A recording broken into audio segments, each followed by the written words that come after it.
everyone. Welcome to our Volunteering for Seniors virtual interview segment, where we delve into topics that revolve around aspects of health and wellness for our senior community and their loved ones.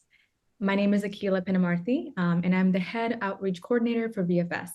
Our mission at VFS is to help seniors stay energetic and be active members of the community in any shape or form that allows them to maintain or improve their quality of life.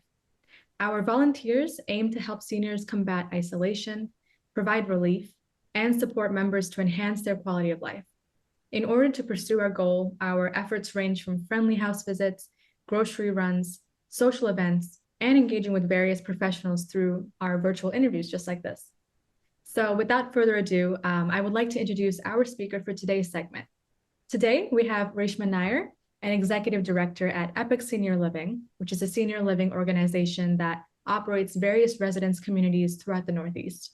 Reshma received her Bachelor of Ayurvedic Medicine and Surgery and completed her MBA in Healthcare Management.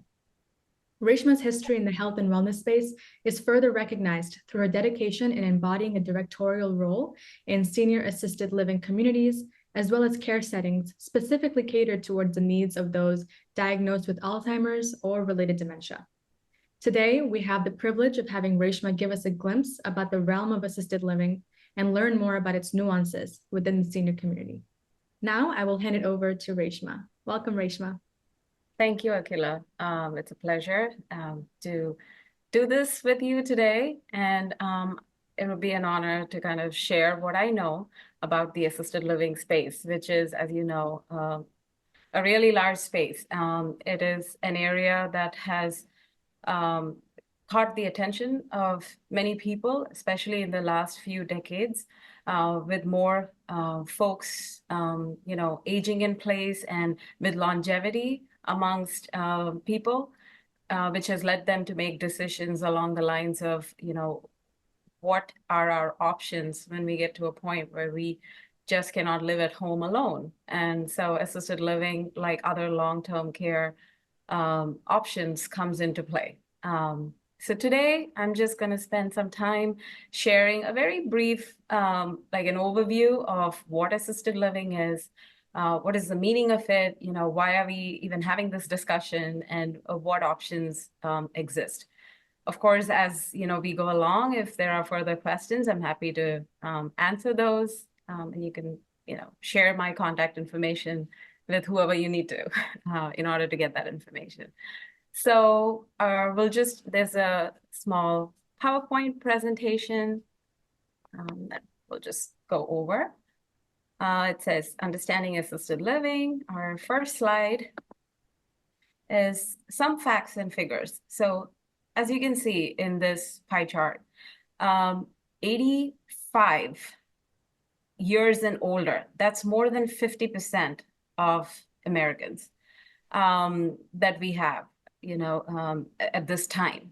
And out of that, a very small percent is between the ages of 65 years and 85 years. So what we are seeing is, because people are living longer, assisted livings are becoming a much sought after option for these elderly folks. Most assisted livings, including the one that I'm part of, we do see people coming in as early as 65, 70 years of age. But the most common, as you can see in this pie chart, is they are waiting longer to come in because there are more options to stay healthy for longer. So they're staying at home longer before they make this decision of moving into an assisted living. Of course, what has not helped is there has been some stigma related to long-term care communities, and the pandemic didn't help. But now we're beyond that, and people have begun to realize that assisted livings are a great option, and they're like a home away from home. So just a brief idea of what is assisted living. So it is a residential senior living option. Assisted livings provide a safe and engaging lifestyle, in addition to providing some assistance with activities of daily living. They're activities of daily living are commonly referred to as ADLs. So if you talk to professionals from the assisted living area, you'll see that terminology used a lot, ADLs, ADLs. And that's pretty much, all activities related to our basic grooming, hygiene, bathing, dressing, toileting, etc., what have you. They also assist with non-activities of daily living, such as, laundry, housekeeping, engagement, having, planning outings and so far and so forth. In addition to all that, the social and safety, they also provide, nutritious meals. So the breakfast, lunch, and dinner, that's a huge social opportunity in most assisted livings. And, the elderly folks have their maximum social hour during the meal times. In addition to all this, of course, health is a huge component. And in order to meet the medical needs, there are nurses. Most assisted livings have nurses who work between 8 a.m. and 8 p.m. Of course, now we're seeing that as the needs of the elderly change, some assisted livings even have 24-hour nursing that they provide. The only thing to keep in mind is assisted livings don't provide skilled nursing like nursing homes do. So there is a clear difference between the two. In context of senior housing, another term that comes up is independent living. So people are always, trying to find the distinction between, okay, what is independent living? So you'll hear them referred to as the 55 plus communities. Some call them the retirement communities, active adult communities. So these are some common synonyms for independent living options. The biggest difference between independent living and assisted living is that under the independent living gamut, you are assumed to be completely independent with all care needs. And essentially all they're offering to you is an apartment to live in with some basic services such as, basic housekeeping and trash removal. You could pay an extra fee and bring in home care services to help support your stay for longer in an independent living. So that option does exist. Again, it delays the entry of people into assisted living because of all these third-party agencies that they can, take assistance from. In terms of cost, and this is a huge factor when people decide if they want to pursue independent living versus assisted living. Average cost for independent living in Massachusetts is $3,500, and this is just an average. It's going to increase or decrease based on what town you're looking at and all that. And then average cost in Massachusetts for assisted living is anywhere upwards, close to $5,500. And again, these amounts are per month costs, not annual costs. These amounts can go up if you add third-party services in addition to just accommodation. In assisted living, that third-party cost is, included in the monthly rent.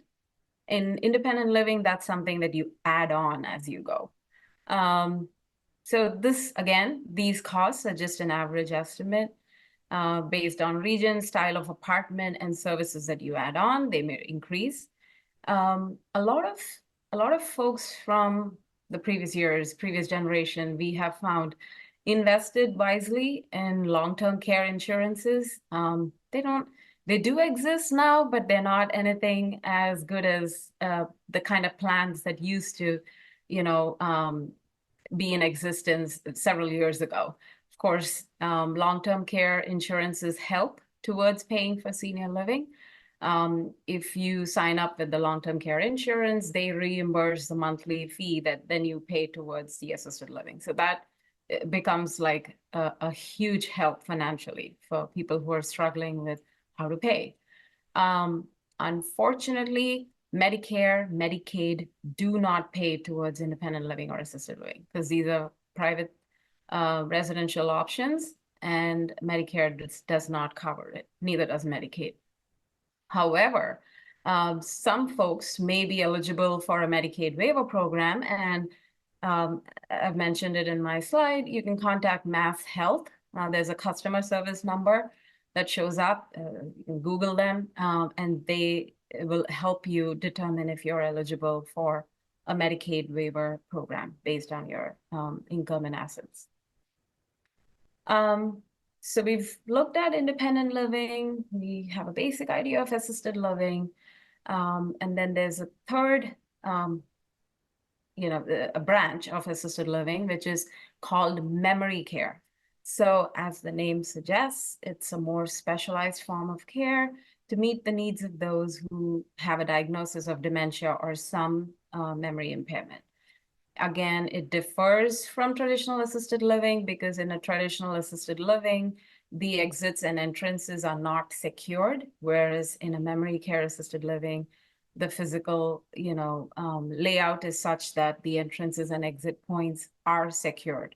What I mean by that is it's an alarmed entrance, and only, staff and families who escort the memory impaired resident are given access to entrance and exit.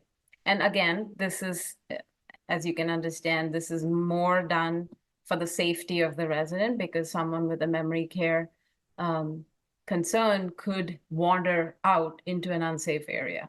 So this is why it's secure. So some key differences to help us understand what's traditional assisted living, as they say, and what's memory care assisted living. Again, entrances and exits are not secured in a traditional assisted living. In a memory care, they are. Staff may or may not have additional dementia training because in an assisted living, there may be residents who have early memory loss, but they may not necessarily still be exhibiting symptoms that put them at a risk for safety, and they are still able to live a very independent life. They're able to go out into the community. Some of these residents have their own cars. They're still probably driving. Whereas in a memory care assisted living, that is not the case. And so staff have additional training so that they're well equipped to deal with people who have or who may have some, either behavioral differences, disturbances, or they may need more support because of the dementia. The other difference, third difference, is social activities are provided in both traditional as well as memory care assisted living. The difference is in a regular assisted living, the resident is considered independent enough to look at the calendar and pick and choose what programs or activities they want to attend. Whereas in a memory care, they're not able to make that decision without a more hands-on assistance from the staff. Of course, in a traditional assisted living, you can always have a staff member escort you to the location of the activity, but you're not going to have people check in on you as much as they would in a memory care assisted living.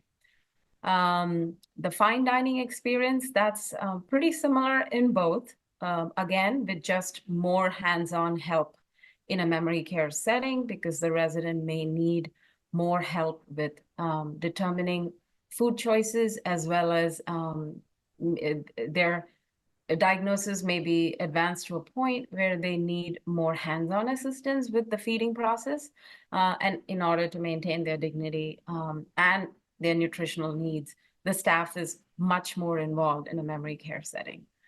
And then we come to the activities of daily living.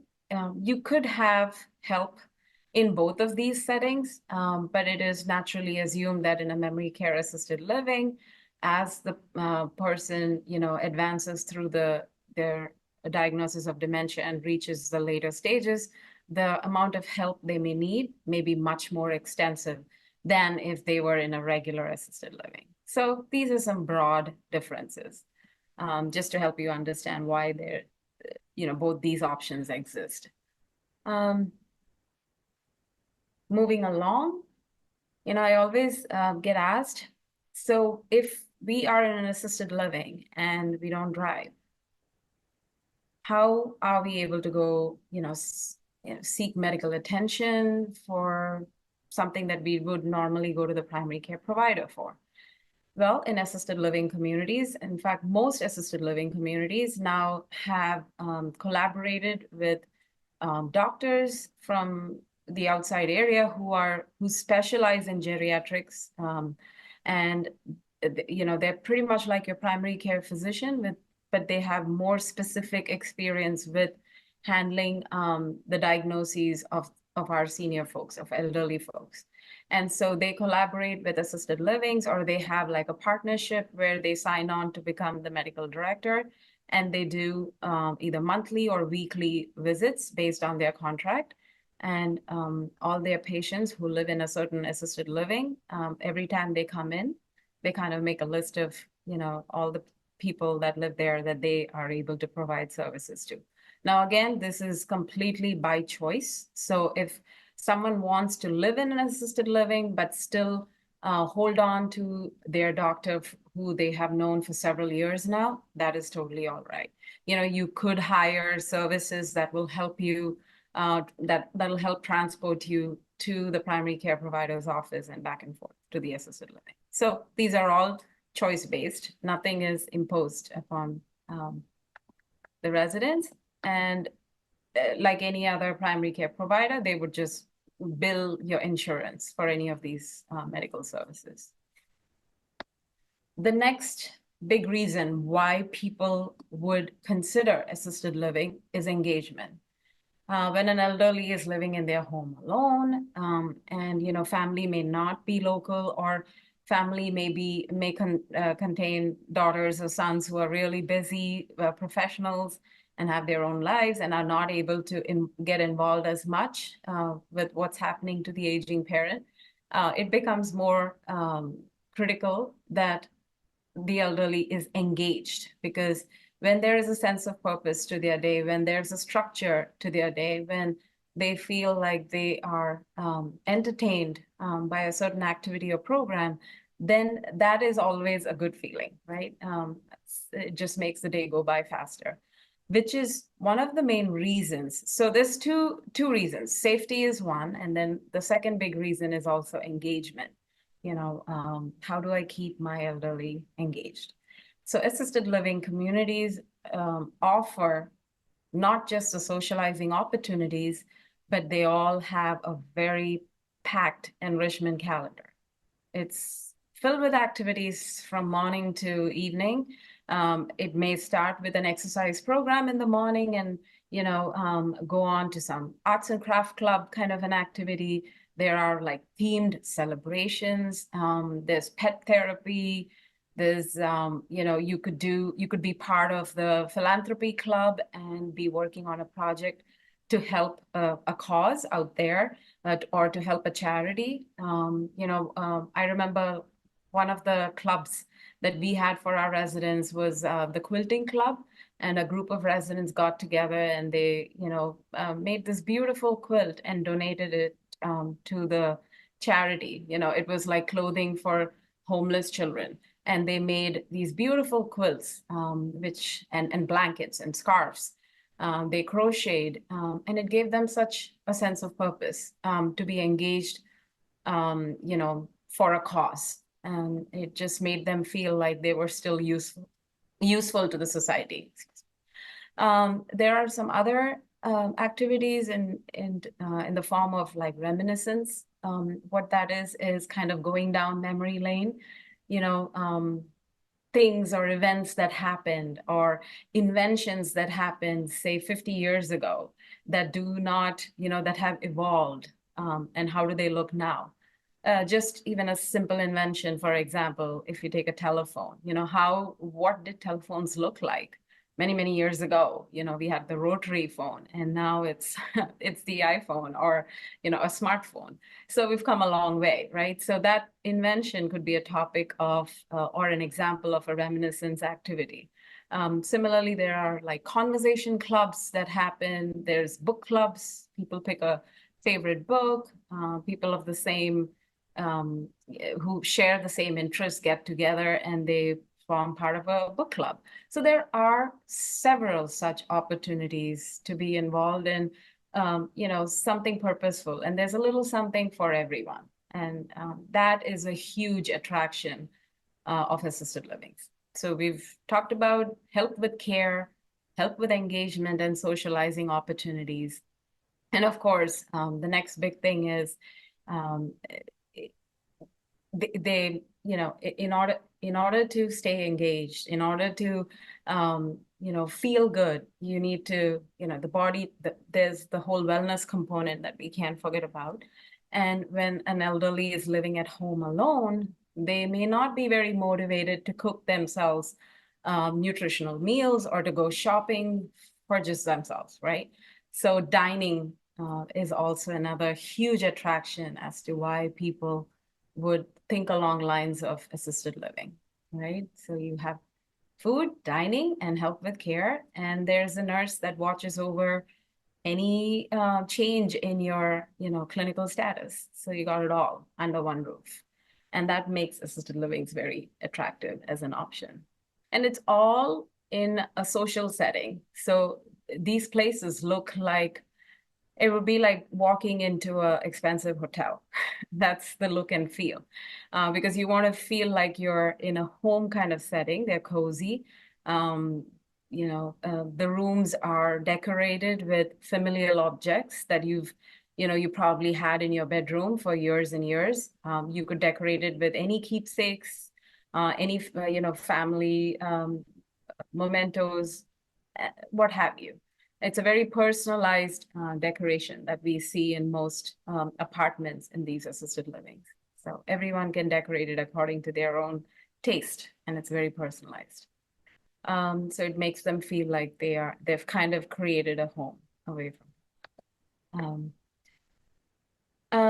There is again a small difference in resident engagement when it comes to a traditional assisted living versus a memory care setting. In a traditional assisted living, residents, are provided with a calendar, and they can sign up and be escorted to the program of their choice if they so choose to. In a memory care setting, residents may not remember that, that there is a calendar, or depending on where they are on the cognitive journey.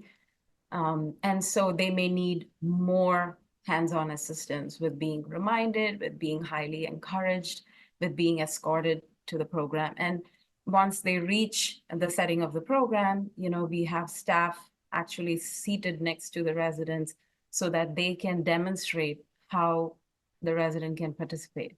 So the whole idea is that the activity is constructed to be a failure-free activity. So there's no right way to do it. We improvise as it goes. So the resident doesn't feel like they didn't get this right. There is no such concept. So we tailor it to meet the needs of the resident. Assisted livings, independent livings, memory care, all these places, all communities that have these services are always looking for volunteers, because as I like to say, it takes a village to care for someone. And despite all the knowledge, all the expertise, we're always looking for good help. And I will tell you that in my experience, seniors helping seniors is great. We have so many senior volunteers that come to our assisted livings, and they form companion clubs, friendship clubs. They're part of the book clubs. Some bring their pets and spend time. There's a bridge club or a Scrabble club or a crossword puzzle club.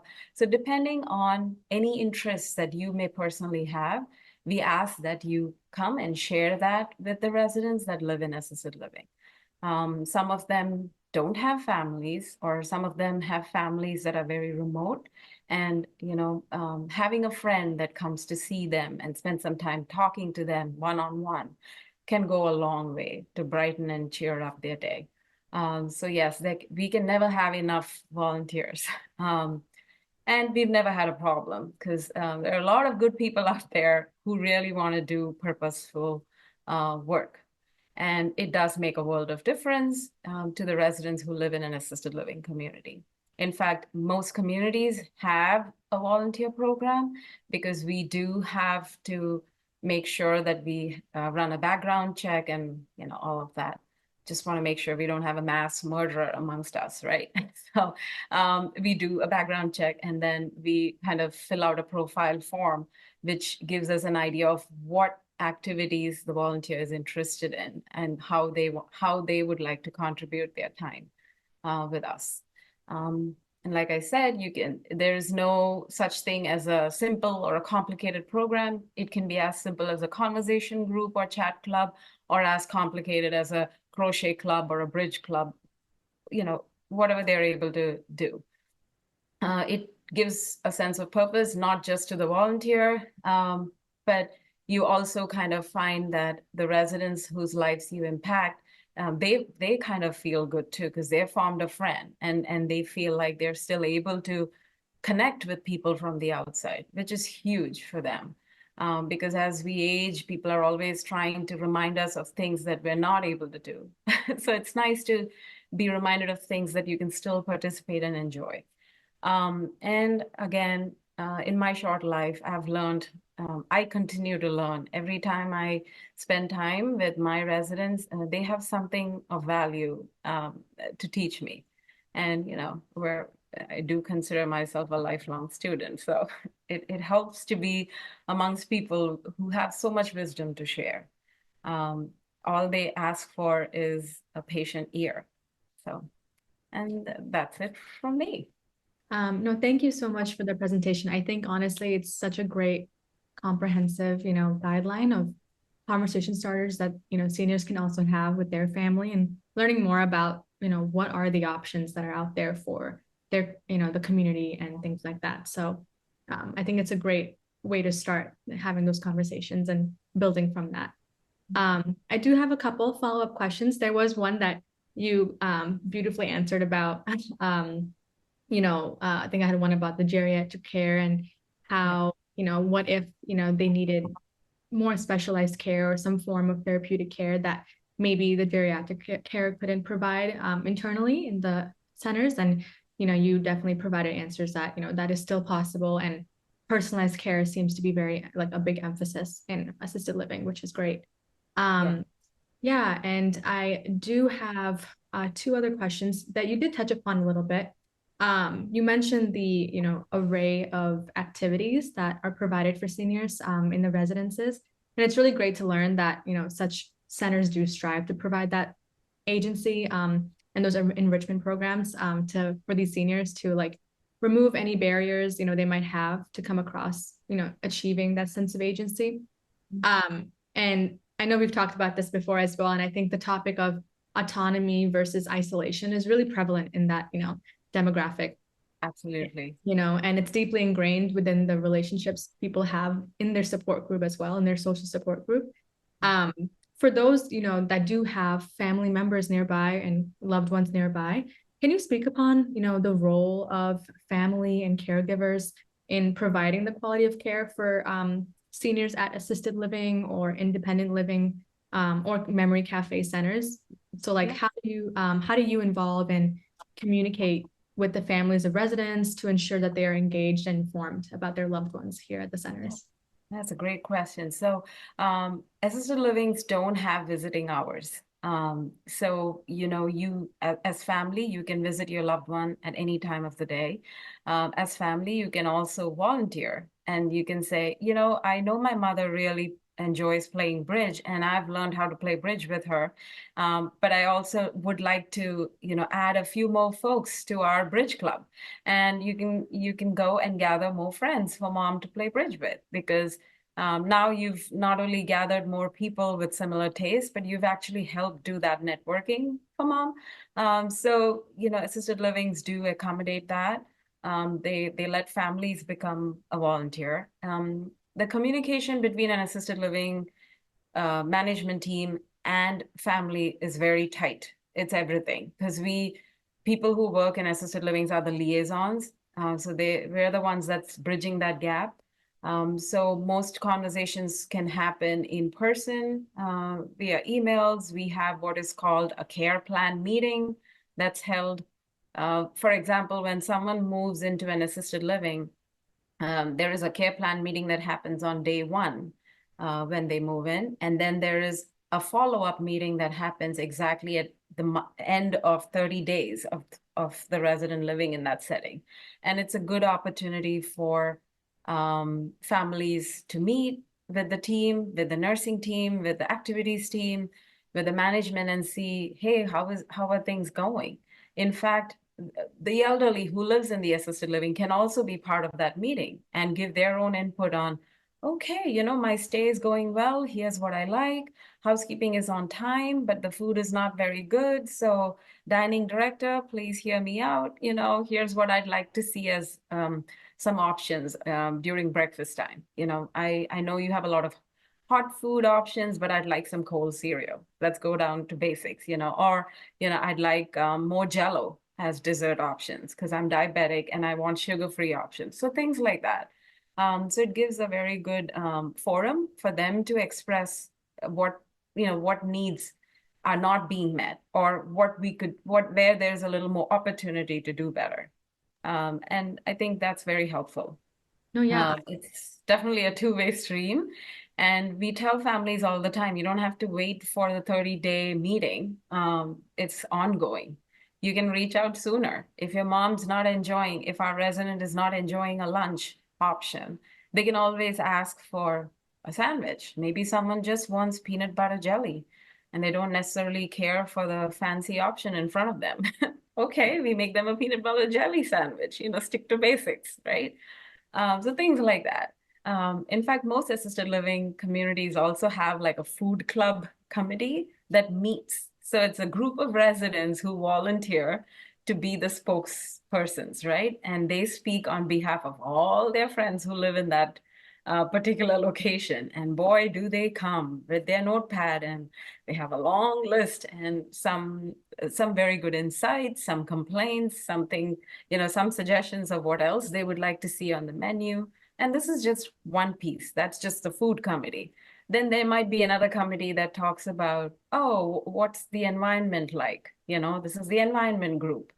So, we engage with them and give them all these. It's kind of like a mini parliament where everyone is voicing their concerns, giving their suggestions, also sharing positive feedback. Then there's a group that may be the fun committee, and they're looking at our enrichment calendar and saying, okay, this worked really well, and we really enjoyed this, but here's what we would like to see more. So it's based on it's a very two-way street for communication, and there's a lot of feedback. We absorb their feedback, act on it, then there's more feedback. So that's why I call it a constant learning process. Because when you cater to 100-odd residents who live in an assisted living, of course, everyone is very different. They're all set in their own ways, and it cannot be a one size fits all. Yeah, no, this is actually great to learn. This is something that I wasn't aware of either. I think I was trying to see like, I think what I hear common, like a common hesitation, I would say is, about, people's relationship that they can have, are they limited to personalized care? How is their family involved in being part of these residents' homes? I think I always kind of see that that's some type of concern people might have, how much agency are they leaving to come into this type of residence? How, what do they have to sacrifice to come in there? Are they not allowed to meet their family, or all these sort of concerns? And I think it's amazing to hear that, assisted living's, really encouraged to kind of maintain that type of quality of your life, however it may be, and to not hinder it, but just to kind of enhance it. And I think that's like Absolutely. a really beautiful thing. Yeah. Right, because when you're with your parent at home, and it is possible that, a child's lifestyle, or the kids or the daughters or the son's lifestyle is packed with certain things that they're busy with, and the old parent that stays with them is probably feeling neglected or ignored. Or you have a daughter who is trying to make it all work. She's trying to take care of her own family and her children while caring for her aging mom or dad or parents, right? And at some point, we see what is very commonly referred to as caregiver burnout. Mm. And we find that a lot of young sons and daughters are waiting till they hit that point of burnout. But the recommendation is to be more proactive and start looking at options, because there's an option out there for most people of every income bracket. And you can always, widen your area of search and look at not just one region, but many regions, and that way assisted livings kind of take on that responsibility of caring for your parent. Mm-hmm. And they are able to form connections too, which if they stayed at home, they may not, right? Because they're depending on you to take them somewhere or a friend to show up at the door, which Based on maybe the someone friend else's is aging schedule. too and cannot, drive around that freely anymore. So everyone has their own set of issues. And moving to an assisted living just alleviates those issues. Right. And it allows the daughter or son to have a more healthy relationship where they're not feeling burdened by responsibility or obligation or by the care, right?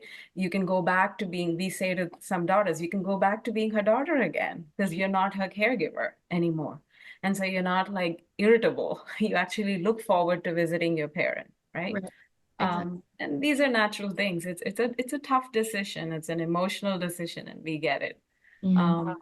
But we're seeing that more and more people, as there is an awareness, there is much more, it's being well received. They're more open-minded about considering assisted living. Of Definitely. course, there are still some cultures that struggle with it, and that's ongoing, I guess. Yeah.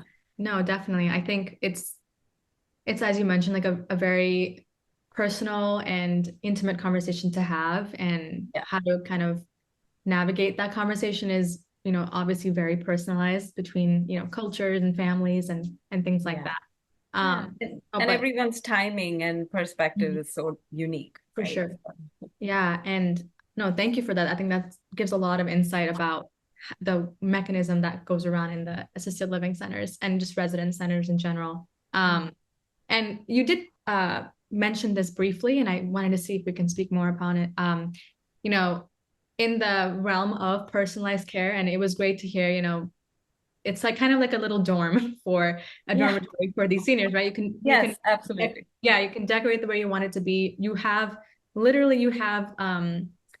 groups that voice your opinions about how would you want the assisted living to align with however you go about in life. And I think that's wonderful. And coming from an organization, volunteering for seniors, that we were built like from a network that really encouraged or embraces multiculturalism. Coming from, we heavily started organized through a South Asian, network, and that was beautiful and it was amazing. And we want to spread that to saying that that's not the only limitation. This is for anyone who's in the senior community, right?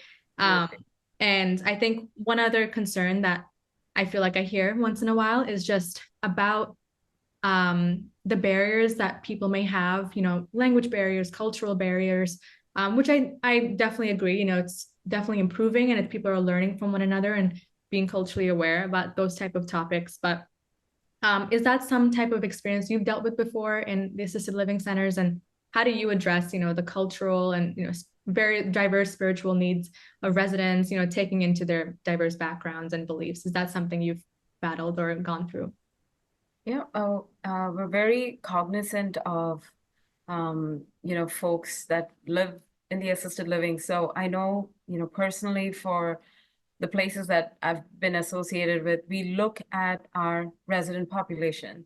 And for example, we have a group of, folks who are very, conservative Christian families. We have residents from Jewish families, again, with a very, set belief system. We have some from the Asian communities. So it's a melting pot of different cultures. And I know as in the times to come, this is going to be a new challenge, right? Because there's going to be more cultures getting immersed into an assisted living setting. And so that enrichment calendar has to be accommodating to fit everyone's needs. But we do spend a lot of time kind of brainstorming and making sure that we recognize all the holidays that are observed by people from different cultural and religious beliefs who live in the assisted living. And not only do we provide like very specific enrichment opportunities, but even the dining, there's options. So if you want like a kosher meal, then the chef is aware that, oh my God, today is a Jewish holiday. I need to offer. So that is offered as an option. Because so it's extremely inclusive, and we try not to, overlook any culture or religion, because we want everyone to feel welcome, right, in an assisted living. And every assisted living, that is the hospitality experience is what it's aimed at. And so it's interesting how assisted livings fall under that healthcare and hospitality cusp. So there's a lot of that. A lot of attention is paid to that piece. It's all about the customer experience. Definitely. And I think it's, great to, there's always so much to learn about cultures, and, it's everyone's gonna kind of learn through the path, but I think it's the beauty of acknowledging, the differences. I think that's the change people want to hear and, see, and feeling acknowledged about, hey, I might view things differently, can we still have the same sort of care provided to us, even though, a majority might view something differently? Can we all kind of melt together and still be provided the care that we want, or be provided the same maintenance of quality of life and things like that? So absolutely. So you'll have an assisted living that's celebrating the Chinese New Year, and then Mardi Gras, and then Hanukkah, and then Christmas, Thanksgiving. So it's like it's a mix, and we try to respect all cultures and all belief systems as much as we can, within the scope of possibility. Exactly. Well, thank you so much, Reshma. That's honestly the couple questions I had, and I'm sure once we, also post this for everyone to see, we'll definitely get a lot of excitement about, opinions about this and questions about this. But before I conclude, Reshma, is there anything else you'd like to add that you weren't able to bring up? No, I think your questions kind of, bridge the gaps of whatever I may have missed out adding. But again, if people have specific questions on, how the enrichment calendar is decided or how personal care is decided, again, it's a lot of care plan meetings. And there's also something that I'd like to mention.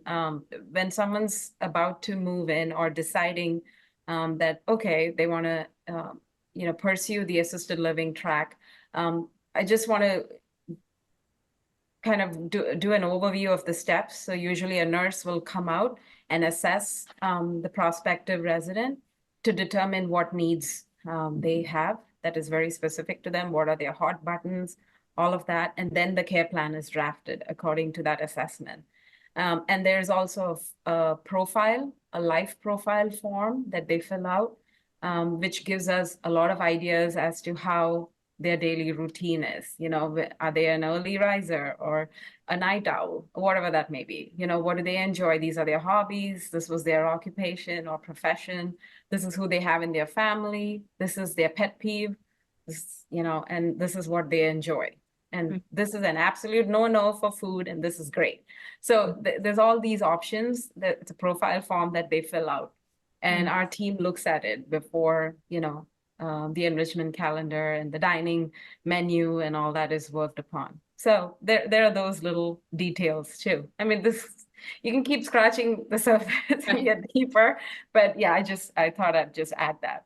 No, that's amazing. I think you really kind of, opened our eyes to like the holistic care of, these type of living centers. And I think that's something that's very important to consider.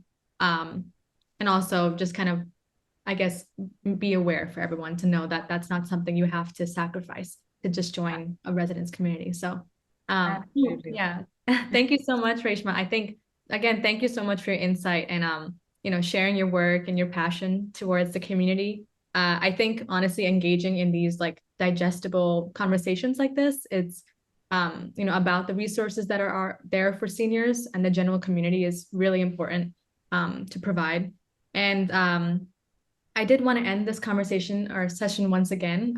Again, thanking you for joining our cause, Reshma, in connecting the community with free resources to promote aging with independence and agency and increasing community awareness of the many determinants of health that the senior community face. And once again, we did bring it up a couple of times, but we hope to share these slides and any other resources Reshma might be able to provide on our website, volunteeringforseniors.org. And if anyone has questions for us or Reshma, we will provide the emails in our description below the video as well. So yeah, just to tie everything up, thank you again, Reshma. This was a wonderful presentation. And thank you everyone for taking a look at this in our website. Thank you, Akila. Thank you, VFS. And, I'm glad I spent my Sunday afternoon doing this. Likewise. It's a pleasure. Thank you. You're welcome.